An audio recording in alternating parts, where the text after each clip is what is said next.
सऊदीया Qatar को कहा, आपने हमेशा मदद की, अब कशकोल नहीं प्रोग्राम लेकर आऊंगा। वजीर आजम शहबाज शरीफ ने कहा कि वह सऊदी अरब और कतर गए तो वहां बताया कि आपने पाकिस्तान की हमेशा मदद की है। योम इकबाल पर तकरीब से खिताब में इन्होंने मजीद कहा कि सऊदी और कतर की क़यादत को बताया कि पाकिस्तान कुदरती दौलत से माला माल है, इसमें सरमायाकारी करें, मुनाफा कमाएं, इससे पाकिस्तान भी तरक्की की जानिब गामजन होगा। वज़ीर आज़म का कहना था कि वो ये पैगाम हर जगह जाकर देते हैं, ये सिर्फ अल्फाजी नहीं है, हम सब मिलकर ये करेंगे और पाकिस्तान को अजीम बनाएंगे।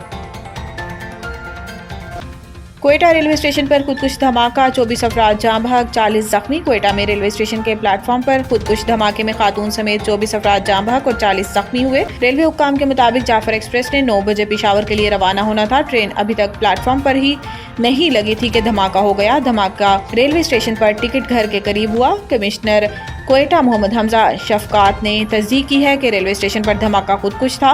खुदकुश बमबार सामान के साथ रेलवे स्टेशन में दाखिल हुआ। ऐसे किसी शख्स को रोकना मुश्किल होता है जो खुदकुश हमले के लिए आए। दूसरी जानिब सिविल अस्पताल क्वेटा के डॉक्टर नूरुल्लाह के मुताबिक अस्पताल में इमरजेंसी नाफिज कर दी गई है।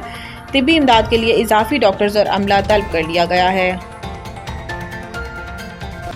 बिजली काउंटर पैकेज 3 माह के लिए है, कामयाबी मिली तो मजीद तोसी करेंगे। एक बयान में अवैस लगारी ने कहा कि हमारा मकसद इजाफी बिजली को कैपेसिटी पेमेंट का बोझ डालने बगैर सार्फिन को देना है। हम चाहते हैं कि सस्ती बिजली के जरिए इंडस्ट्री की प्रोडक्शन शुरू हो। इन्होंने कहा कि हमारा प्रोग्राम था कि हर साल 31 अक्टूबर से 1 मार्च तक इसे काबिल अमल करें। अगर इन 3 माह का अच्छा नतीजा आया तो हम इसकी आइंदा 5 साल के लिए फीचर बनाएंगे। वाज़ेह रहे कि बिजली सार्फिन के लिए बिजली सहूलत पैकेज का ऐलान किया गया है जो दिसंबर 2024 था, फरवरी 2025 तक नाफिजुल अमल होगा। पावर डिवीजन के एलामिये के मुताबिक बिजली के फी यूनिट पर 26 रुपए तक रिलीफ दिया जाएगा।